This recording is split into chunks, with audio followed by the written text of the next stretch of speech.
Moving Fundraising Forward, a podcast on how to get the most out of your fundraising while building a stronger team. Today we're going to talk about key performance indicators with Jim Bocian, Rob Pike, and special guest Jay Maloney.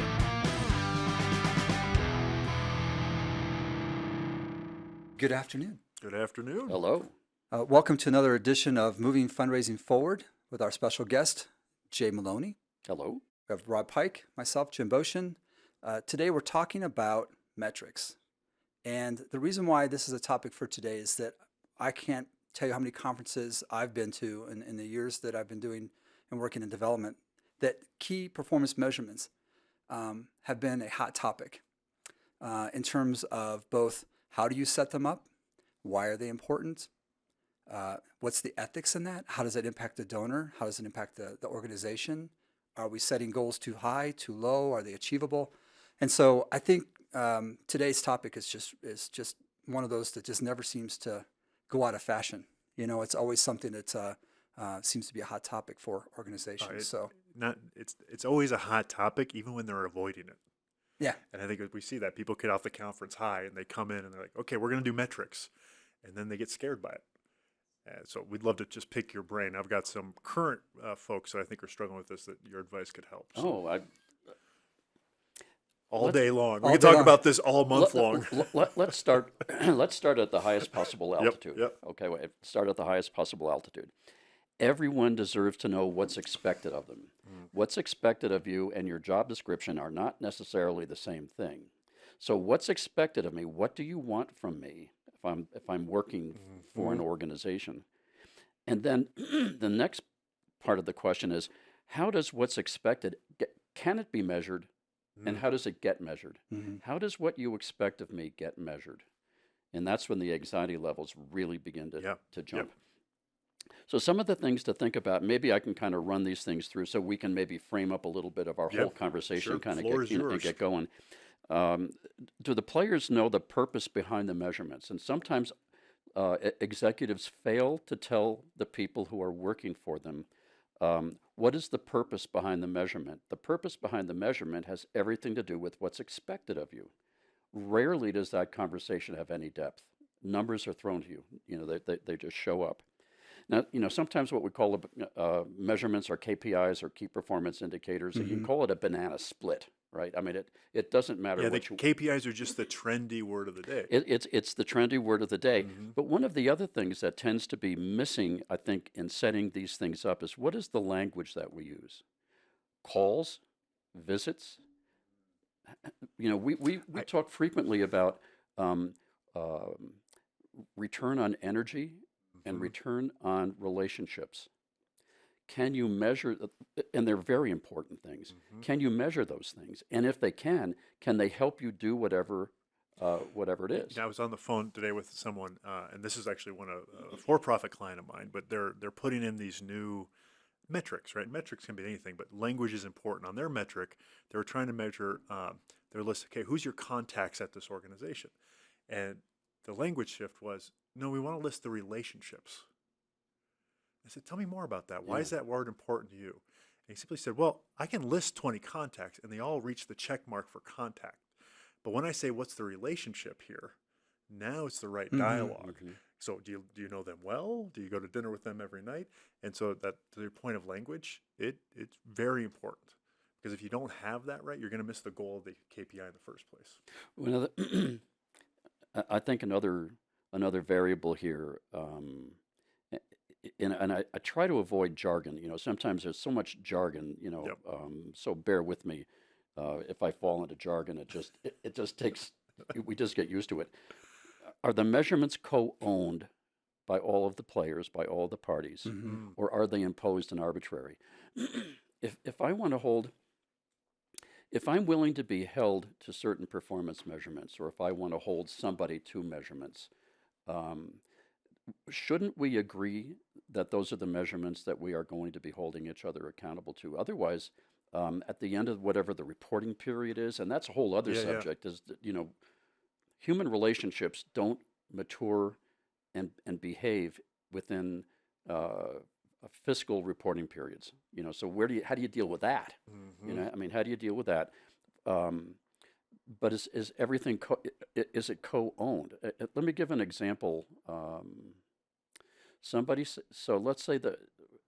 let's talk about major gifts. Let's pretend that that's what we're talking about right now. Okay, there's many other things that we can count, many other things that we can do. But let's say you say, well, I want you to see legitimate prospects, qualified prospects. I want you to spend time outside the door with them, and that's what I'm going to count. And that's all you need to know. Go do it. Now, you may be saying, I really wish I'd been able to ask the question, would this include their financial advisors? Would this include their spouse? Would this include people who are influential in their lives? Because if the only thing you're counting are qualified prospects, if I haven't talked to you about that, and I know that that's what you're measuring, I may not go see those people because you're not counting that. Or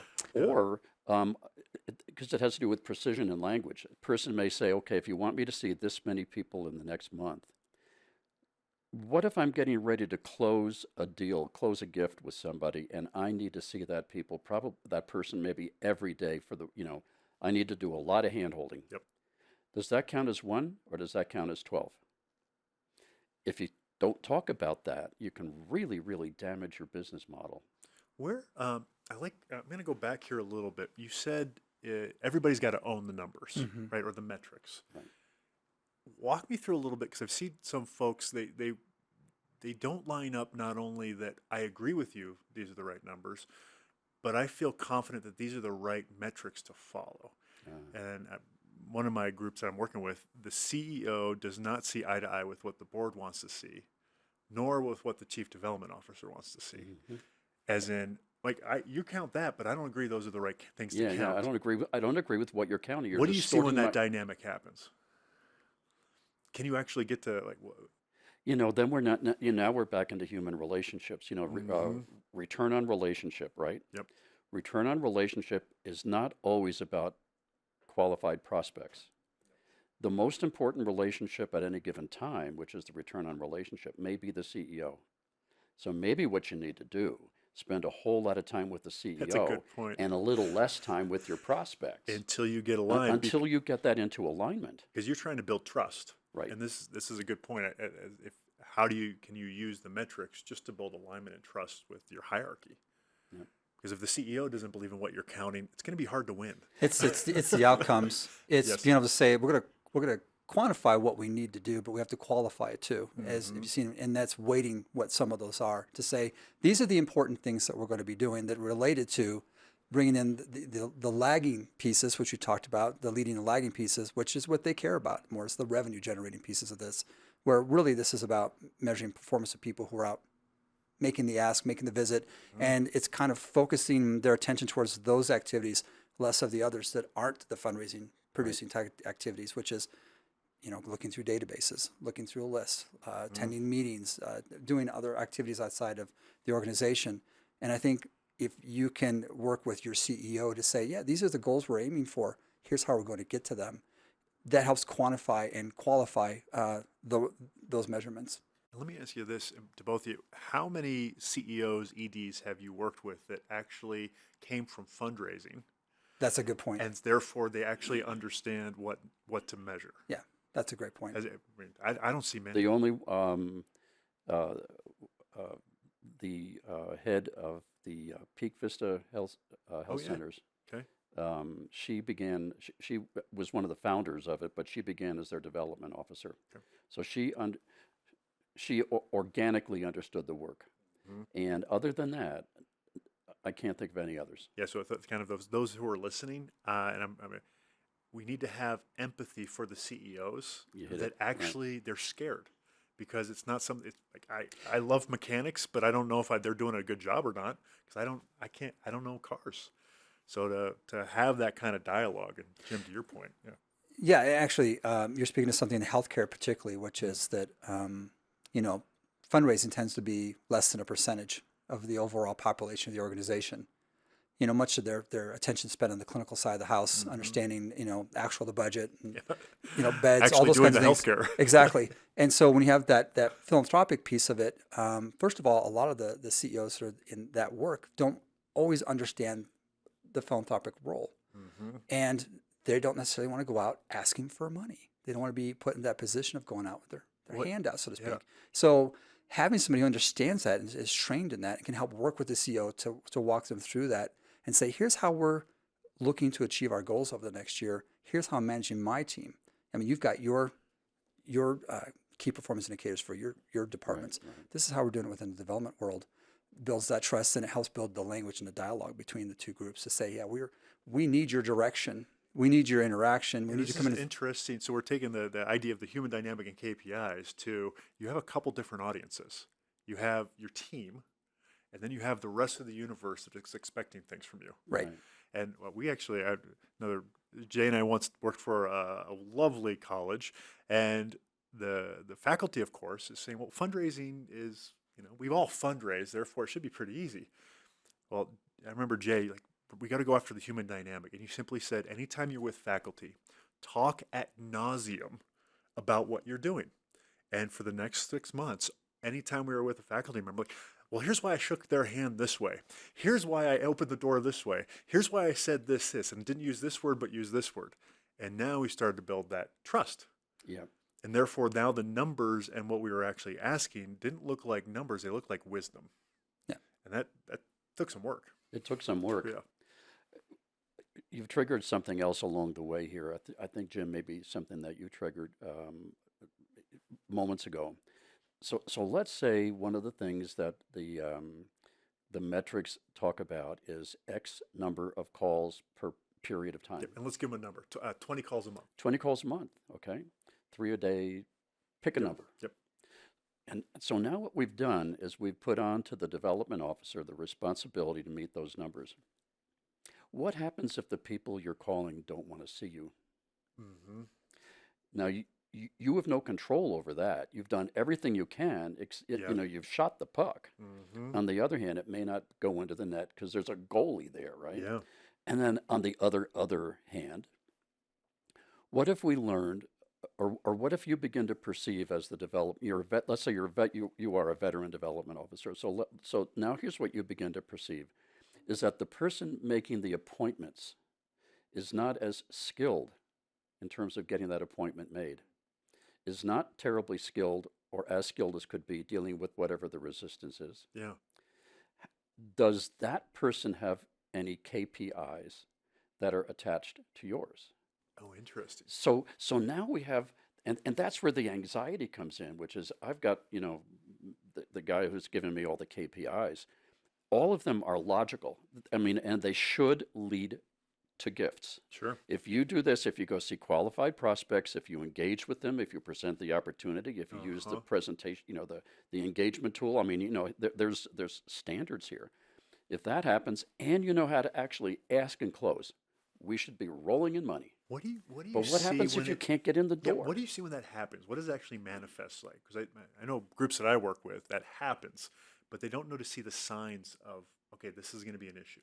Well, here's, if we were advising people on this, Just if we somebody, happen to be doing that. somebody happened to be listening. If we were doing that, it would be to talk with your boss and say, number one, the KPIs that we have, we did agree on, we shook hands and we co-own these things. But I'm going to need your help right now because, boss, you just told me that the numbers of calls that I'm making are not up to what the frequencies should have been. Mm-hmm. A good boss would say, tell me what's happening here. The answer may be, I think the person who's making the appointments needs a little bit of extra training or may not be the right person to do that. So there should be the KPIs should allow for intelligent, thoughtful conversation all through the year. Can we just pause? Can we rewind that and play that back? The KPIs are just a tool. Right. Well said. And that they're a way to actually maximize the talent you have on your team, which means it's a dialogue. So one of the things Sure. we were, Yeah. Jim, I'm sorry. No, you're right. Please, you're the guest. We practice this so many times, but here we are Yeah. having fun together. I mean, that's just a devil of a That's moment. what we do. So one of the things, earlier when, during the, these are 3 or 4 things that matter is, do the players know the purpose behind the measurements? And that includes the boss. Do we all agree that this is the purpose of doing this? And the purpose of these things is to help you do what's expected. So we took time when you got here, whoever you are, we took time to talk about truly what's expected. That was a conversation. I didn't throw a document at you. We talked about that. The next thing is, and so then you would say, how do we know whether what's expected is even happening? How do we measure that? It's good to measure that. The other part then is, do you and I know what the purpose of these measurements are? Have we talked this through together? So I think one of the, maybe a lesson or so is the executive, the development executive and the development officer need to be terribly respectful to one another, and not hierarchical. That they need to be collegial, and that is a management attitude. So we got a little on the side there. So let's delve a little bit into Yeah, this, Rob. Would yeah. say let's delve a little bit further into the aspects of building out the KPIs. And if you can talk a bit about how you would break those out. What are some of the key important things that you consider to be applicable to all key performance measurements? But also, where do you draw the line between practical and stretch goals? Yeah. And stretch goals and a wish list? Yeah. Because I think that's a bit of that trust that you build with your development staff, which is that you're saying, I need you to go out and make, as you said, so many calls, ask, visits. That may have changed a bit over the years now. A call may be a call, but a visit may be a Zoom visit, or a Teams meeting kind of visit. Yeah.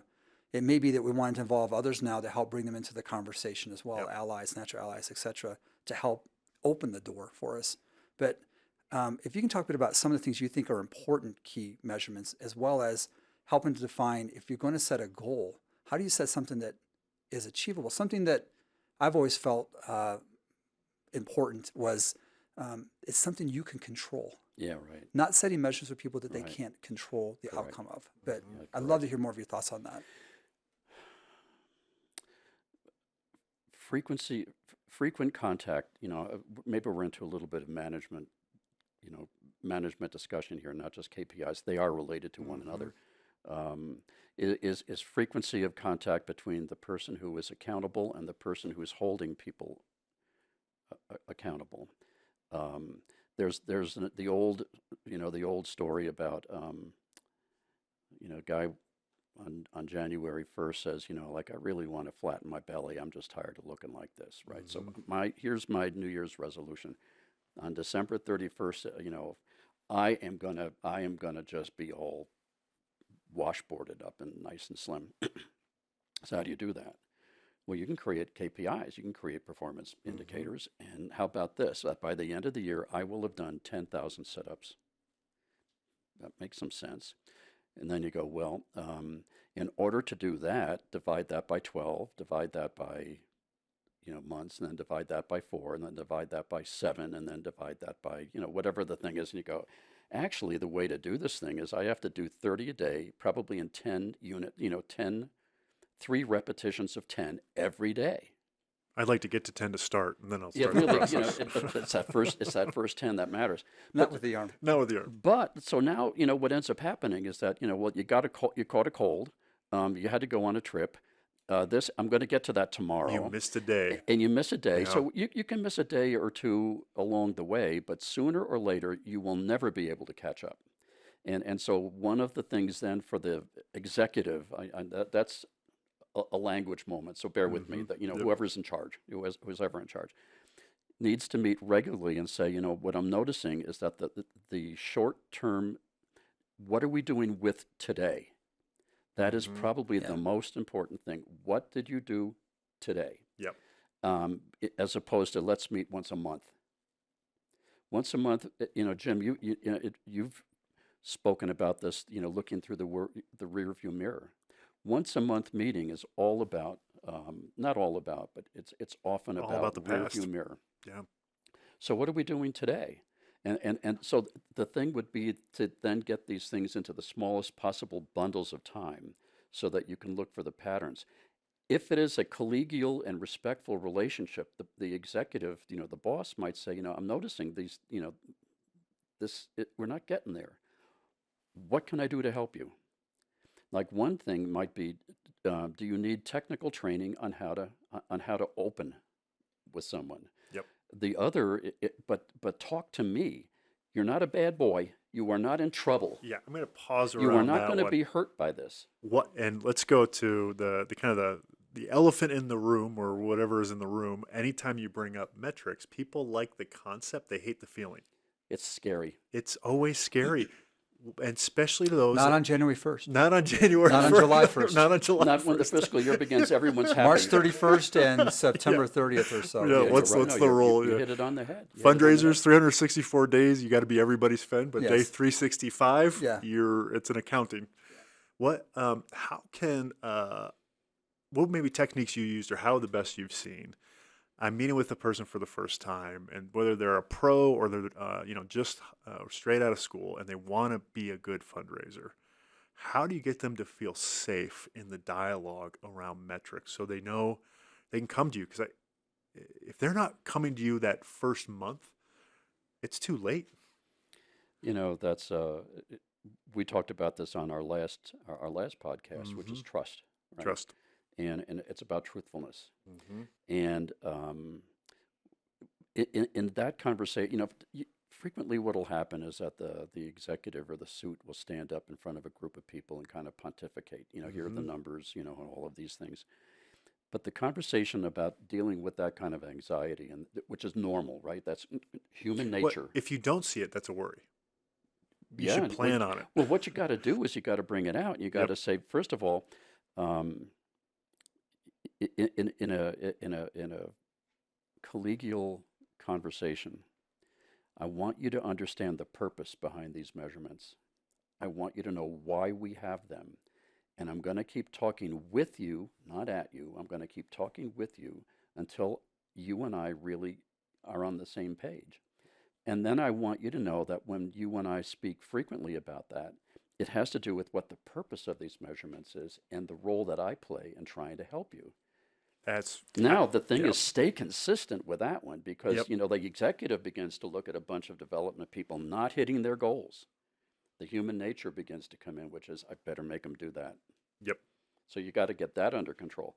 But the whole thing about the early on, do the key performance indicators align with what was expected of you? Mm-hmm. Because remember, what's expected of you in this model is, I want you to get out the door, I want you to engage with people, and I want you to invite them to be a part of our mission. That's all I expect of you. Mm-hmm. That's it. It doesn't matter beyond that. But are our KPIs in alignment with what's expected?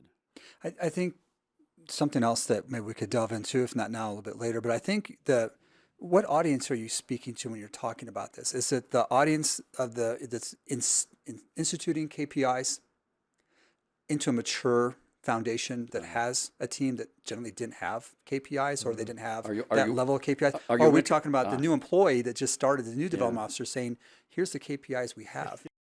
The reason why I'm pretty fixated on the thing about communicating early Yeah. and thoroughly and not rushing that is because of a whole bunch of experiences of assuming that everybody was in on the idea of KPI, that everyone knew that was, I assumed people knew that it was going to make their work better. Mm-hmm. I assumed that, I assumed things. Yep. And over time, what you learn is those assumptions are projections of mine, or ours. Or when we have do that. attended a conference. I mean, as I mentioned earlier, you attend conferences, they all talk about the KPIs. Yep. Everybody has, not everybody, there's a lot of systems out there that manage KPIs. Uh-huh. And they're all good until you actually try to instill them. And I think maybe that's where there's the distrust in. I've been beholden to those before, and sometimes they're not achievable. And it may force people into positions of making asks or doing things at a time that's not good for the donor. Oh, you're so right, Jim. Oh, you've and so those, Yeah. and They're then that's just- the pushback you may get from those, which is they're going to ask me how many times I want it made an ask of somebody. Yep. Yeah. And I'm doing proposal bombs. exactly. But I'm asking, I'm doing what you told me to do. I'm not doing what's expected of me. Right. But I'm doing what you told me to do. I am following your prescription, not Right. where you actually want me to resolve the outcome here. And there's this other thing, like the leading indicators, the things about activity. What are good activities that more times than not yield good results? That requires a little bit of thought. We all know what the results are for the most part. That's the numeric, those are the dollars in, those are the things at the end of the fiscal year, certain numbers were hit or not hit.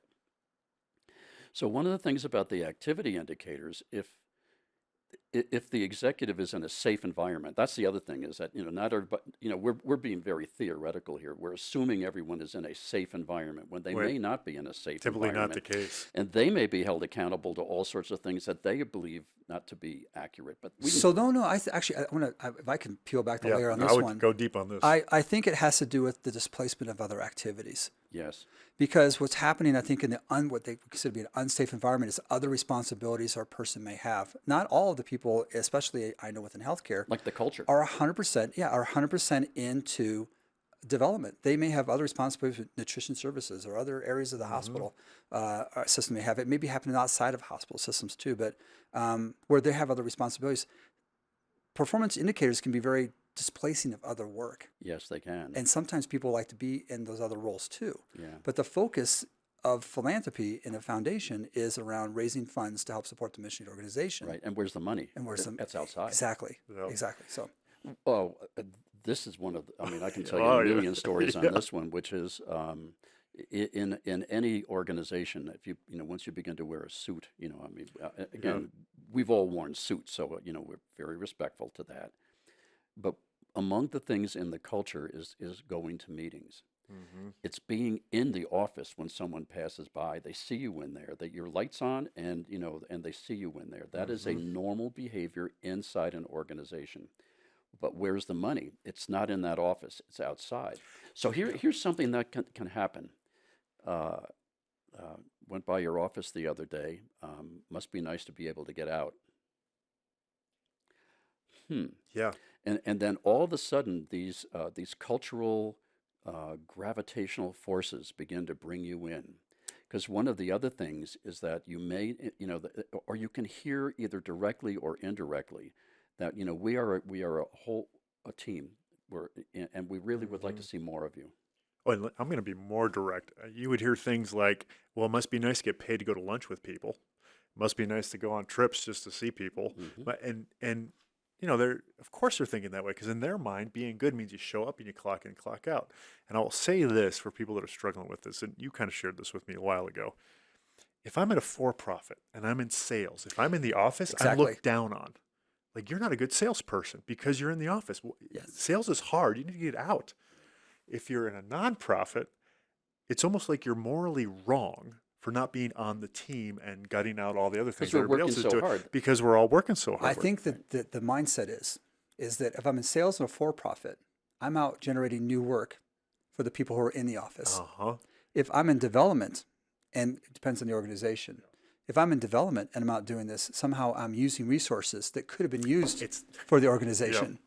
Someone taught abundance versus scarcity mindset. Yeah, there we go. But back to KPIs, you can give all the KPIs you want, but if every colleague looks at you like you're a crook every time you're not in the office, you're going to be in the the So how do you get them out of the office? Well, now KPIs. kinda going back KPIs. And now you go back into that conversation, when the executive talks to This the is other great. person, say, one of the things that you if you haven't experienced this yet, you're going to experience, which are the cultural pressures for you to stay inside. They are really strong. And one of the things at the end of the year, no one will remember what they were saying about the fact that you're still in the office. They'll remember you didn't hit certain numbers. Yep. And so how do we liberate you safely?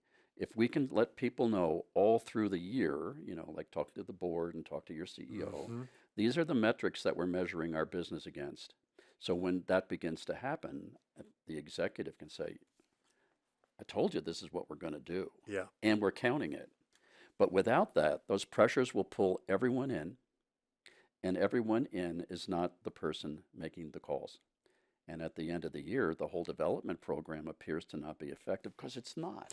It's an interesting point. You got to be prepared to block and tackle for your KPIs. Yes. And there are ways that you've seen or in your past work, like, here's what I did for my teams. Because I remember you did this for folks.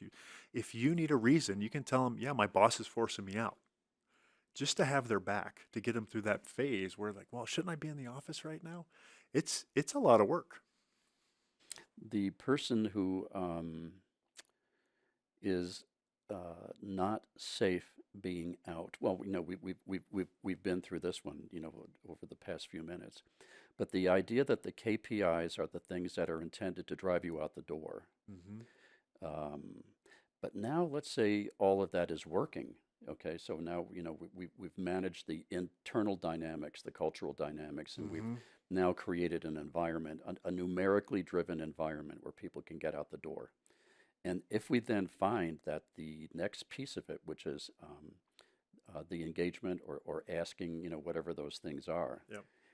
if that's another KPI, and it needs to be carefully articulated about the ask itself. Yes. Okay, that needs to be one. I just don't want you out there. I want you to go out there and engage with people, and I want you to ask.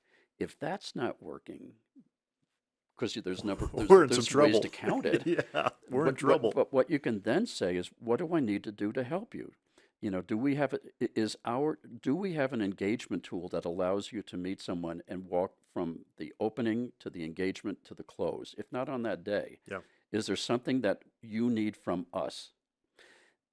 Are you getting adequate practice? Yeah. Do you know how to close? What can I do to help you? Yes. But if I can't see something that tells me that, I can't help you. I can't help you. Yeah, Right. I'm not going to be able to do it for you. Yeah, I think there's also a culture within nonprofit philanthropy around, I'm kind of thinking of a term of success in silence, meaning we're not transparent about the number of calls, asks, and visits that we make. We're not transparent about the KPI measurements that we make. You're transparent about the revenue numbers that you have achieved. You're transparent about the large gift that you received for the new campaign that you're doing for the new expansion project.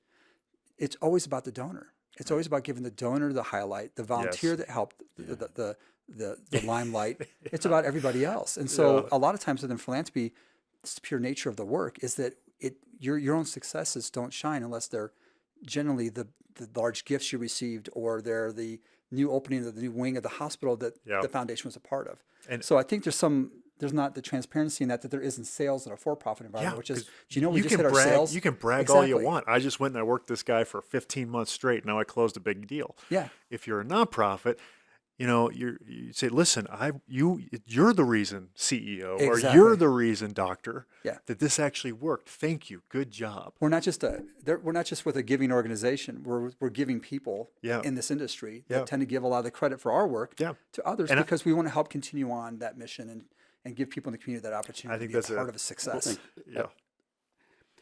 In addition to that, these conversations trigger so many things. It's how does the executive how does the development officer communicate to the executive that I'm being the development officer now. I'm getting pretty close to something that is significant, because that person is getting close to something. Processing it not just personally, but processing it through family connections, processing it through all sorts of things. And it's the middle of July, thank you. And all I know is that I could probably close that right now because of the time box that I'm in. Are there KPIs that might allow the development executive to say you're safe and you're protected? It's not just a matter of doing the right thing by that prospect, which it is. Yeah. But on the other hand, is it because can you imagine somebody's struggling, and I don't mean in a bad way, but they're really trying to come to grips with what's the right thing to do here. What is this is a significant part of my life that I'm about to be engaged in. You're talking about the prospect. The here. prospect. Yeah, they're going to make a major gift, which is a major decision. I'm about to do something that is truly significant. I've worked my life, whatever the thing is, and I'm about to do something that truly matters to me. Yeah. And I need to make sure everyone I know and all the people who love me understand it and how it may affect them. And I have family dynamics that need to be managed. The development guy whom I have been working with is now leaning on me to make a decision, which I'll do, but it's nowhere near what was going to be the significant act. Yes. So now the development guy comes into an environment where everything is quantifiable and based on quarterly or monthly or annual reporting periods. The KPIs need to somehow be able to reflect that so that the development executive can say to the boss or whomever, we're not hitting we will not hit our financial numbers How? until Yeah. maybe August. And then something's going to probably be hit out of the park. Yeah. Will you allow me to do that? Yeah, you're basically taking the question to the hierarchy. And let them We're saying, know. we have choices here. We can push here. I think the gift will be this level. So and I'll be more specific. We had this happen about 2 years ago with a group I was working with. I can get $100,000 before the end of the fiscal year, or potential for a $500,000 commitment 5 months from now. Right. But the donor was clear, and we had it in writing. And we took it to the CEO, and the CEO said, I need the $100,000. And I said, that's great. Can I have that in writing? Your job is to drive the revenue that matters to the organization. The hard part is at a certain point to hit your KPIs and to actually be successful, the CEO's got to declare something there. That doesn't happen often, but when it does, it puts it puts you in a weird position as a fundraiser. Yeah. Because when you're good at this job, you actually care almost more about the gift and the giver than you do the organization. And if you don't do that, that giver is they'll feel that they're being used. They know. And Well, we're and I very think we're very authentic about this. We're talking about the relationship between the development team and the executive team. Yeah. Yes. You're actually touching on something that's very interesting too, which is the development team and the community. Yes. Because Thank you. Well because said. the relationship that you're Yep. building with that community can actually prevent you from making the ask in certain circles because you want to be invited back to those events. You want to be invited back to those coffees, Sure. invited back to those conversations. Yep. And so making sure that we're staying on track with some of the things we're doing to say, hey, we have certain things we need to do in a certain amount of time. They're all what we would call the shots on goal. Right. And those other things will happen. But if that's a relationship, it's maybe more of a stewardship thing. Yes. So and I'm thinking in terms of some of the KPI measurements in terms of what activities versus the stewardship type task things you may be doing. And as long as you're aligning those things, saying, look, I have certain things that I need to do that are task related, that have to do with stewarding relationships that are important to the foundation and to the organization as, kind of the emissary of sorts. There's also the things that are activities that relate to the fundraising of this organization that are really, we go back to the things around quantifying, weighting. Yeah. The things that are stewarding are great, but maybe they're not weighted as much as the things that are fundraising related. WEIGHT, not WAIT. Not Yes. weighting, but Yes. weighting. The Yes. gravity, the Yeah. value of the thing. Yes. The value of the thing. Yeah. That's a good point around that. Some of the other things, though, there's so many Thank you, Rob. Yeah, I'm just like, we get these nuggets, and I'm like, know. part of this is like, can we pause? Did everybody hear that? Yeah. Because that's real, and it's going to happen to you. Well, and Jim, what you're talking about, though, is understanding human nature. Yeah. Human nature, and we've talked about this a lot over the years. Human nature trumps everything. Everything. And one of the things, and then in our last podcast, we talked about trust and truthfulness. So now you go talk to your boss and you say, look, here's the deal. I think I can get that 100, but this person is thinking through something really significant, which isn't going to happen until This case, they had a liquidity November, event. They had a liquidity November event or coming. something like Yep. that. And the boss says, I want the one, I need, I don't want, I need that 100. Yeah. Here's what truthfulness would be, is you go talk, and this is where the coaching, where the KPIs are they don't own you. They're to inform you. And that's when you talk to your boss or the development officer talking to the development executive. And then that conversation needs to happen.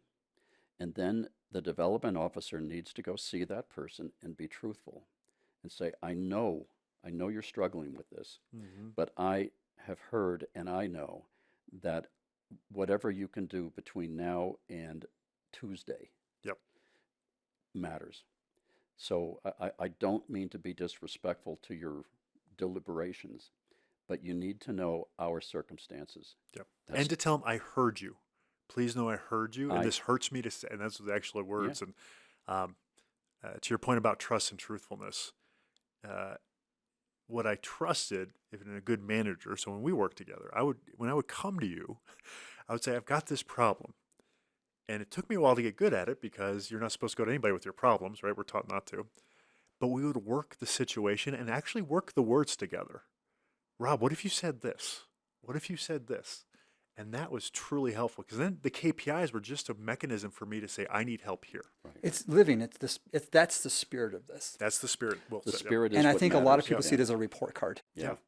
You know, It's at the end of the semester, I'm going to get my report Yeah, card. you got a C plus. And as Yeah. opposed to saying, I want to see the progress reports every Yeah. 2 weeks. It's a Let's sit down growth and go over it. mindset. Yeah. So I know what the report card's going to look like at the end. And I think that, as you go back to that, it helps problem solve. Am I the right person with the right prospect? Can I pull in some ally, some partner? You know, it gives you a chance to work through issues. Yep. And then it gives you a sense as the executive director to know where you are. Yep. And it's not one-sided. It's a camaraderie thing. It's a collaborative thing, for a better word. It's going back to, I don't know, like a little, maybe 10 minutes ago or a while ago, we were talking about the dynamic of getting out the door. Yep. And one of the things that a development executive can say, I'm looking at these numbers and the conversation goes this way and that way. And then the development executive says, well, you're also on the fire prevention committee and, you're on all of these things. Mm-hmm. And inside the organization, you are highly engaged and you are making very good connections and relationships inside. What can I do to get you out of those? What can I do? Because we have numbers to show that cultural dynamic, that cultural pressure is distorting our work. Mm-hmm. And what can I do to help you? What committees can I get you off? And the way I'll do that is I talk to the people in charge of these committees, or whatever the model is, and I show them this, and I say, this person this person's being held accountable to these things. I need your help in getting that person disengaged without it appearing that person is a special person. Because no one likes to be on the fire prevention committee, No. but somebody's got to do it. Somebody's got to be on the committee. But those are the things, again, what is the purpose? What is the purpose behind the measurements? And that is, if not adequately discussed, it's inadequately thought about. Everyone's got KPIs. Yeah. I better have some KPIs. And here's what I'm going to do. I'm going to pick up the phone and Yeah. talk to some people who seem to be doing well in the business and copy their KPIs. And it doesn't work And because they're not, you can't lead them. They're not your KPIs. Yeah, it's exactly. Yeah. So I'm also going to ask you a question here too, around incentivizing key performance indicators. Yeah. Are they a part of an individual's annual review? Are they part of an incentive at-risk compensation program? And what some of the ethics may be behind some of that? Good question. When we come back, Oh, wait. What is that? Are we taking our first break? we're taking our first break. Okay. All right.